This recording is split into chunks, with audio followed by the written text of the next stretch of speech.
आज मैं movie jigsaw को एक्सप्लेन करने जा रही हूँ। अगर आप जिक्सो के बारे में नहीं जानते तो पहले आप 100 सीरीज देख लीजिए, लेकिन अगर आपने 100 सीरीज नहीं देखी तो मैं आपको बता देती हूँ कि जिक्सो है कौन। जिक्सो असल में एक मास्टरमाइंड पर्सन होता है जो लोगों को उनकी जिंदगी में किए गए गुनाह का बदला देने के लिए उन्हें मुश्किल ट्रैप में फंसाता है, और वो इतने मुश्किल और ब्रूटल ट्रैप होते हैं कि उनसे निकलना तो इम्पॉसिबल होता है। लेकिन फिर भी जिक्सो लोगों को चांस देता है कि वो इस ट्रैप से निकल जाएं, जिससे होता ये है कि लोगों को अपनी और दूसरे लोगों की जिंदगियों की कदर आ जाती है, और इसके बाद वो अपनी लाइफ में क्राइम्स नहीं करते। लेकिन जिक्सो के ट्रैप्स को बहुत ही कम लोग सरवाइव कर पाते हैं। जिक्सो इतनी प्लानिंग से ट्रैप सेटअप करता है कि उसे कोई भी नहीं पकड़ पाता। लेकिन जिक्सो को कैंसर होता है, जिसकी वजह से उसकी डेथ हो जाती है। ये मूवी जिक्सो की डेथ के 10 साल बाद की कहानी है, जहाँ पर हम देखते हैं एक पर्सन को जो कि पुलिस से भाग रहा होता है, और पुलिस भी उसे पकड़ने के लिए उसके पीछे पड़ी हुई थी। वो आदमी भागता हुआ बिल्डिंग के एक टेरेस पर आ जाता है, जहाँ पुलिस उसे चारों तरफ से घेर लेती है। इस पर्सन का नाम होता है एडगर। एडगर के हाथ में एक रिमोट था। वो बताता है कि मेरे पास सिर्फ 17 मिनट है। वो एक पुलिस ऑफिसर की मांग कर देता है कि मुझे वो पुलिस ऑफिसर चाहिए, और अगर पुलिस ऑफिसर उसे ना मिला तो वो रिमोट का बटन दबा देगा। तब वही पुलिस ऑफिसर एक डिटेक्टिव के साथ वहाँ पर आ जाता है। वो एडगर से पूछते हैं कि तुम ऐसा क्यों कर रही हो, ये सब करने के पीछे तुम्हारा मोटिव क्या है। जिस पर एडगर कहता है कि मुझे इस पुलिस ऑफिसर को मारना है किसी भी सूरत, और अगर मैंने इसको ना मारा तो मैं मारा जाऊंगा। लेकिन वो पुलिस ऑफिसर एडगर को ही गन पॉइंट कर देता है। वो पुलिस ऑफिसर बाकी पुलिस ऑफिसर्स को कहता है कि उस रिमोट पर निशाना लगाकर उसे ब्लास्ट कर दो, लेकिन रिमोट को शूट करने से पहले ही एडगर उसका बटन प्रेस कर देता है, और तभी एक गोली आकर एडगर को लग जाती है, जिससे एडगर मरता तो नहीं लेकिन इंजर्ड हो जाता है। इसके बाद हम देखते हैं कि जिक्सो का गेम स्टार्ट हो गया है, जहाँ पर हम 5 लोगों को देखते हैं जो कि एक खाली रूम में बेहोश पड़े हुए थे, और एक कैमरा की मदद से उन पर नजर भी रखी जा रही थी। जब उन लोगों को होश आती है तो वो देखते हैं कि उनके फेसेस को आयरन मास्क से कवर किया हुआ है, जिसके साथ एक चेन बंधी हुई है,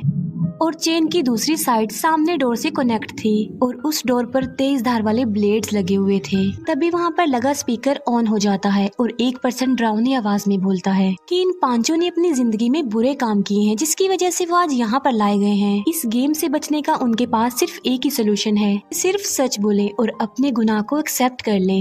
इसके बाद वो तेजदार ब्लेड घूमने लगती है, यानी वो एक्टिवेट हो चुकी थी, और विक्टिम्स की चेन भी दरवाजे की तरफ खींचती जा रही थी। स्पीकर से फिर से आवाज आती है कि उन लोगों को यहाँ से बचने के लिए अपना थोड़ा सा खून सेक्रीफाइस करना पड़ेगा। वो लोग तेज धार वाले ब्लेड की तरफ उस चेन की मदद से घसीटते जा रहे थे। उन 4 लोगों में एक पर्सन ऐसा भी था जो अभी तक बेहोश था। अभी एक लड़की को याद आता है कि खून को सेक्रीफाइस करने से वो बच सकती है, इसीलिए वो अपना हाथ तेज धार ब्लेड में दे देती है। उसके हाथ से खून बहने लगता है, और उसके फेस पर लगा हुआ वो मास्क भी हट जाता है। वो अपने बाकी साथियों को कहती है कि वो भी ऐसा करें। वो विक्टिम्स ऐसा ही करते हैं, अपना थोड़ा थोड़ा खून वो सेक्रीफाइस करके बच जाते हैं। लेकिन जो 5वां पर्सन था वो अभी तक बेहोश ही था, लेकिन फिर उसे बिल्कुल एंड टाइम पर जाकर होश आती है। दूसरी तरफ हम देखते हैं एडगर को, जो कि एक हॉस्पिटल में था। अब क्योंकि उसे गोली लगी थी तो वो कोमा में जा चुका था। वहीं पर पुलिस ऑफिसर डिटेक्टिव को बताता है कि एडगर कोई बड़ा क्रिमिनल नहीं था, बल्कि छोटा क्रिमिनल था जो कि छोटे मोटे क्राइम्स किया करता था। फिर हम एक जगह पर उस आदमी की बॉडी को लटका हुआ देखते हैं जिसके फेस पर मास्क था। एक डॉक्टर जिसका नाम होता है नेल्सन, वो अपनी असिस्टेंट के साथ उसके फेस से वो मास्क रिमूव करता है। वो देखते हैं कि उस आदमी का तो आधा फेस ही नहीं है। यहाँ देखकर यही लग रहा था कि ये भी जिक्सो का ही काम है। उस डेड बॉडी के अंदर से उन्हें एक मेमोरी कार्ड भी मिलता है, जिसमें एक रिकॉर्डिंग थी, और वो भी किसी और की नहीं बल्कि जिक्सो की थी। लेकिन ऐसा पॉसिबल कैसे हो सकता है, क्योंकि जिक्सो तो 10 साल पहले मर चुका है। वो रिकॉर्डिंग में ये कह रहा होता है कि अब सिर्फ 4 सर्वाइवर रह गए हैं, तो अगर उन्हें बचा सकते हो तो बचा लो। फिर हम देखते हैं चारों विक्टिम्स को, जो कि एक दूसरे रूम में आ जाते हैं, लेकिन उनके गलों पर अभी भी चेन लगी हुई थी। उन विक्टिम्स में एक लड़की का नाम था एना, और लड़के का नाम था रायन। तभी वहाँ पर जिक्सो का फेवरेट डॉल बिली आ जाता है। बिली पर एक टैग लगा हुआ था जिस पर लिखा हुआ था कन्फेस, यानी अपने गुनाहों को कबूल कर लो। और उन लोगों की गर्दन पर लगी चेन एक बार फिर से खिंचती चली जाती है। उन सभी विक्टिम्स को याद आने लगता है कि उन्होंने अपनी जिंदगी में कौन से गुनाह किए हैं, कौन से बुरे काम किए हैं। उन विक्टिम्स में एक लड़का कहता है कि मैंने एक यंग लड़के को एक बाइक बेची थी, लेकिन वो यंग लड़का 10 मिनट बाद ही एक एक्सीडेंट में मारा गया। विक्टिम लड़का कहता है कि उसमें मेरा कोई कसूर नहीं था।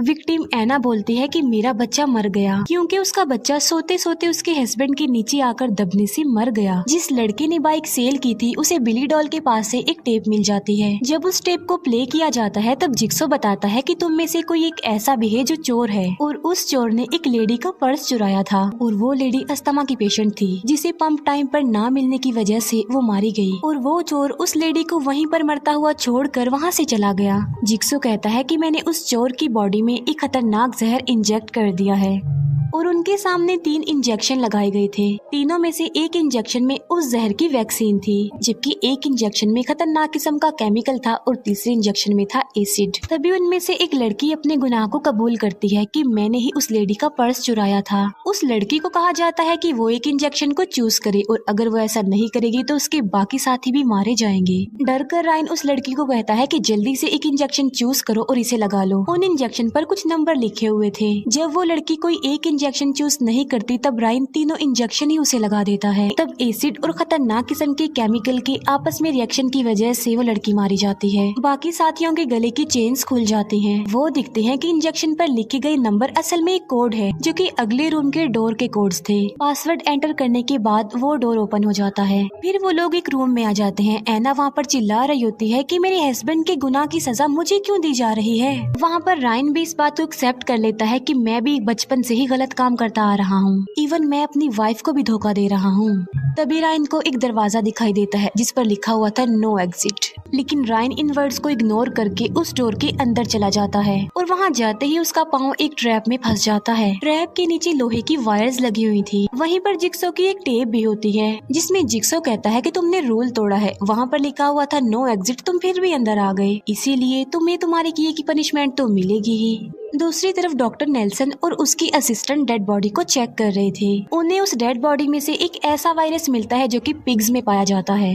तब डॉक्टर नेल्सन को इन्फॉर्म किया जाता है कि पुलिस को एक और डेड बॉडी मिल गई है। ये डेड बॉडी उसी लड़की की थी जिसमें जहर इंजेक्ट किया गया था। जब डॉक्टर नेल्सन उस लड़की की डेड बॉडी को चेक करता है तो वो कहता है कि इस लड़की को एक खतरनाक किस्म का एसिड दिया गया है। तब पुलिस ऑफिसर नेल्सन से पूछता है कि तुम एसिड के बारे में कैसे जानते हो, जिस पर नेल्सन बताता है कि मैं फोर्सेस में काम किया करता था जहाँ पर मुझे टेररिस्ट ने किडनैप कर लिया और मुझे टॉर्चर किया गया, और वहीं पर लोगों को एसिड दिया जाता था। हम देखते हैं कि नेल्सन की बॉडी पर निशान भी थे। एना और एक और विक्टिम को एक दरवाजा मिलता है और वो उसके अंदर चले जाते हैं। वहाँ का दरवाजा बंद हो जाता है अपने आप ही, और वहाँ पर लगे टीवी में जिक्सो दिखाया जाता है। साथ साथ उन लोगों के ऊपर अनाज भी गिरने लगता है, जिससे एनर और दूसरा विक्टिम उसके नीचे दबते चले जा रहे थे। जिक्सो कहता है कि अब तुम्हें बचाने का रास्ता सिर्फ रायन के पास है। असल में रायन के पास एक लीवर था, अगर वो उसे खींच देगा तो वो दोनों लोग बच जाएंगे। लेकिन रायन को इस बात का डर पड़ जाता है कि अगर उसने वो लीवर खींच दिया तो कहीं वो खुद ना मर जाए, इसीलिए वो उस लीवर को नहीं खींचता।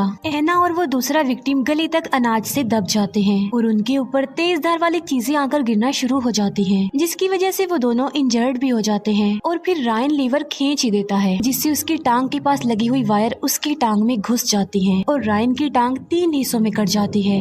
एना और वो विक्टिम वहाँ उस वीट रूम से बाहर आ जाते हैं।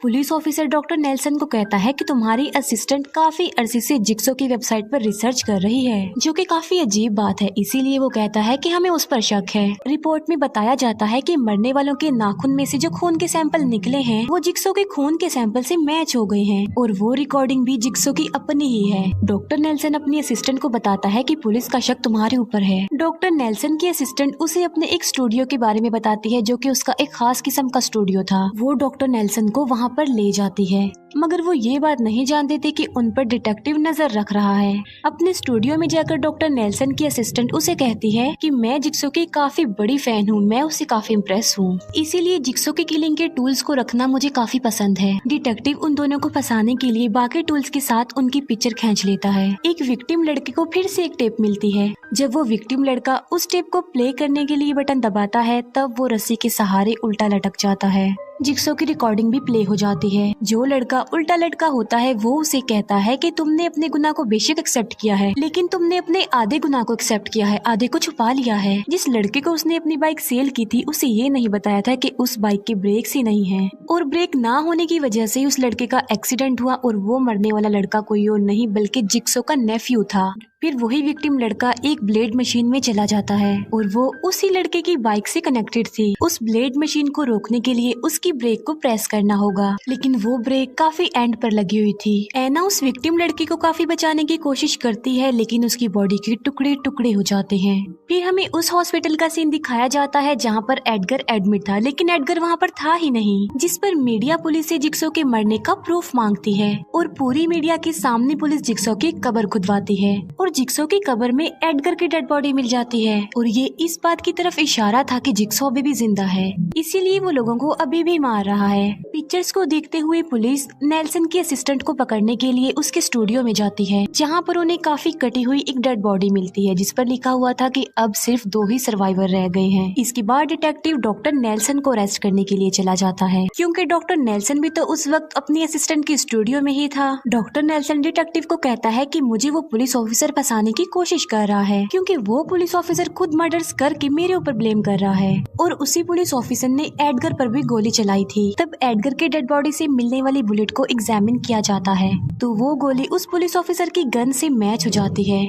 तब इन्वेस्टिगेशन के लिए डिटेक्टिव अब पुलिस ऑफिसर के घर पर चला जाता है और उसे फ्रिज में से लोगों की डेड बॉडी के कटे हुए पीस यानी जिक्सॉ पीस मिलते हैं। डॉक्टर नेल्सन की असिस्टेंट उसे बताती है कि जहाँ पर ये गेम खेली जा रही है, मतलब जहाँ पर ये गेम सेटअप है, मुझे उसकी लोकेशन पता चल गई है, इसीलिए ये दोनों खुद को बेकसूर साबित करने के लिए उस लोकेशन पर चले जाते हैं। अब नेल्सन को भी शक हो रहा था अपनी असिस्टेंट पर कि वो ही लोगों को मार रही है, क्योंकि वो जिक्सो की काफी बड़ी फैन भी थी, उससे काफी इम्प्रेस भी थी और उसे फॉलो भी कर रही थी। तभी वहाँ पर वो पुलिस ऑफिसर भी पहुंच जाता है और वो अपनी गन डॉक्टर नेल्सन की तरफ कर देता है। ये देखकर डॉक्टर की असिस्टेंट वहाँ से भाग जाती है। दूसरी तरफ उस गेम में हम देखते हैं कि एना और रायन को होश आ गया है और वो अपने सामने जिक्सो को देखते हैं। इसका मतलब साफ था कि जिक्सो अभी जिंदा है। एना और रायन जिक्सो को कहते हैं कि वो उन्हें छोड़ दे, उन्हें ना मारे। जिक्सो उनसे कहता है कि तुम दोनों में कोई तो ऐसा है जिसकी गलती की वजह से तुम दोनों ही फंस जाओगे। जिक्सो बताता है कि तुमने रियलिटी को छुपाया है, सच नहीं बताया। रायन का एक कार की वजह से एक्सीडेंट हो गया था और उस कार में उसका दोस्त भी था और उसने सारा इल्जाम अपने फ्रेंड पर लगा दिया, ये कहते हुए कि उसका फ्रेंड सही ड्राइविंग नहीं कर रहा था। एना का बच्चा उसके हस्बैंड की गलती की वजह से नहीं मरा, बल्कि एना ने खुद उसका दम घोटकर उसे मारा था, क्योंकि एना उस बच्चे को बर्थ देना नहीं चाहती थी। एना ने सारा इल्जाम अपने हस्बैंड पर लगा दिया और उसे जेल हो गई। एना जो कि क्रिमिनल थी, उसे कोई भी सजा नहीं मिली और ना ही उसे कोई ज्यादा फर्क पड़ा। फिर जिक्सो उन्हें मौत का एक चैलेंज दे देता है कि या दोनों मर जाओ या दोनों बच जाओ। जिक्सो एक गन में गोली डालता है और कहता है कि यही गन तुम्हारी आजादी की चाबी है। जाते जाते जिक्सो ये कहकर जाता है कि जरा तुम अपने पीछे भी देख लेना। जब जिक्सो वहाँ से चला जाता है तब एना अपनी जान बचाने के लिए गन उठाती है। वो रायन को शूट करने लगती है, लेकिन गोली उसी पर चल जाती है, जिसकी वजह से एना मर जाती है। रायन को याद आता है कि जिक्सो ने जाते जाते कहा था कि जरा अपने पीछे भी देख लेना, लेकिन एना ने उसकी इस बात को इग्नोर कर दिया और देखो वो मारी गई। और उस गन में से 2 चाबियां भी निकलती हैं, लेकिन बदकिस्मती की बात ये है कि वो दोनों चाबियां टूटी हुई थी। अब क्योंकि जिक्सो ने कहा था कि ये गन ही तुम्हारी आजादी की चाबी है, लेकिन वो चाबियां तो टूट गई हैं, इसका मतलब है कि रायन भी अब वहाँ से नहीं निकल पाएगा। एक फेंट गन से पुलिस ऑफिसर पर फायर किया जाता है, जिससे वो पुलिस ऑफिसर भी होश हो जाता है। जब पुलिस ऑफिसर को होश आता है तो वो देखता है कि उसके गले पर एक ट्रैप लगाया गया है। उसके सामने डॉक्टर नेल्सन होता है और उसके गले में भी सेम ट्रैप लगा हुआ था। तभी जिक्सो उनसे कहता है कि उनके गले में लेजर कटर है, जो कि उनके सर को क्रश कर देंगे और अगर वो लोग भी बचना चाहते हैं तो उन्हें भी अपने गुनाह को कन्फेस करना होगा, अपने गुनाह को कबूल करना होगा। और ऐसा करने के लिए उनके पास सिर्फ और सिर्फ 1 मिनट का टाइम था। उनके सामने एक डिवाइस भी थी जिस पर 2 बटन लगे हुए थे। पुलिस ऑफिसर डॉक्टर नेल्सन वाली साइड वाला बटन प्रेस कर देता है, जिससे डॉक्टर नेल्सन का ट्रैप एक्टिवेट हो जाता है, जिसमें वो अपने गुनाह को एक्सेप्ट करता है कि मैंने ही लापरवाही में जिक्सो की मेडिकल फाइल को चेंज कर दिया, जिससे ये पता नहीं चल पाया कि जिक्सो को कैंसर था। उस लेजर डिवाइस से नेल्सन का गला कट जाता है और वो भी मर जाता है। लेकिन यहाँ पर सवाल ये उठता है कि नेल्सन ने तो अपने गुनाह को एक्सेप्ट कर लिया था, तो फिर वो क्यों मारा गया। अब बारी आ गई थी उसी पुलिस ऑफिसर की, जिसमें वो एक्सेप्ट करता है कि मैं रिश्वत लेकर खाता हूँ और क्रिमिनल्स को छोड़ देता हूँ और उन लोगों की रिप्लेसमेंट में बहुत सारे मासूम लोगों को जेल में डाल दिया। जब वो ये गुनाह एक्सेप्ट कर लेता है तब उसका ट्रैप ओपन हो जाता है। वो सोचता है कि वो बच गया है और काफी खुश होता है। और तभी डॉक्टर नेल्सन जो कि मर गया था, अब वो उठ जाता है, क्योंकि असल में वो मरा ही नहीं था, क्योंकि क्योंकि वो सिर्फ पुलिस ऑफिसर से उसकी सच्चाई उगलवाना चाहता था और वो पुलिस ऑफिसर के कॉन्फेस को प्ले करता है। यहाँ पर आके सारे सीक्रेट्स खुल जाते हैं और अब सबकी कंफ्यूजन दूर हो जाएगी। असल में जिक्सो जिंदा नहीं हुआ था, बल्कि उसकी तो डेथ 10 साल पहले ही हो गई थी और जो गेम यहाँ पर खेली जा रही थी वो भी प्रेजेंट की नहीं थी, बल्कि वो भी 10 साल पहले खेली गई थी, जो कि जिक्सो ने खेली थी। और इस गेम में जो आदमी बेहोश पड़ा हुआ था काफी देर से, वो कोई और नहीं बल्कि डॉक्टर नेल्सन था। उसने जिक्सो की रिपोर्ट को बदल दिया था, इसीलिए जिक्सो ने उसको यहाँ पर ला के रख दिया। मगर मरने से पहले जिक्सो ने उसे बचा भी लिया था। और नेल्सन की बॉडी पर जो हमने निशान देखे थे वो भी जिक्सो के गेम में यूज होने वाली ब्लेड के निशान थे। अब जैसा गेम 10 साल पहले जिक्सो ने सेटअप किया, जिक्सो ने खेला, सेम वैसा ही गेम प्रेजेंट में नेल्सन ने सेटअप किया और खेला। और जो डेड बॉडीज मिल रही थी वो भी और लोगों की थी। नेल्सन ने जिक्सो की आवाज को एडिट किया, उसमें छोटी मोटी चेंजिंग की ताकि सबको ये लगे कि वो जिक्सो ही है, यानी वो सब कुछ जिक्सो कर रहा है और इसके पीछे जिक्सो का ही हाथ है। और डॉक्टर नेल्सन उस पुलिस ऑफिसर को इसीलिए मारना चाहता था क्योंकि असल में एडगर ने नेल्सन की सिस्टर का मर्डर कर दिया था और उस पुलिस ऑफिसर ने एडगर से रिश्वत लेकर उसे भी छोड़ दिया। और एडगर को जो गोली लगी थी वो भी किसी और ने नहीं बल्कि डॉक्टर नेल्सन ने ही मारी थी और बाद में उस गोली को नेल्सन ने चेंज कर दिया। जिक्सो के गेम में 5 लोग थे लेकिन नेल्सन के गेम में सिर्फ 3 लोग थे और जो बाकी के 2 लोग थे वो खुद डॉक्टर नेल्सन था और वो पुलिस ऑफिसर था। ये सारी बातें बताकर नेल्सन उस डिवाइस का बटन प्रेस कर देता है जिससे पुलिस ऑफिसर के गले पर लगा लेजर कटर एक्टिवेट हो जाता है और उसके फेस के चीथड़े उड़ जाते हैं और वो मर जाता है और यहीं पर ही जिक्सो मूवी एंड हो जाती है। Thank you for watching.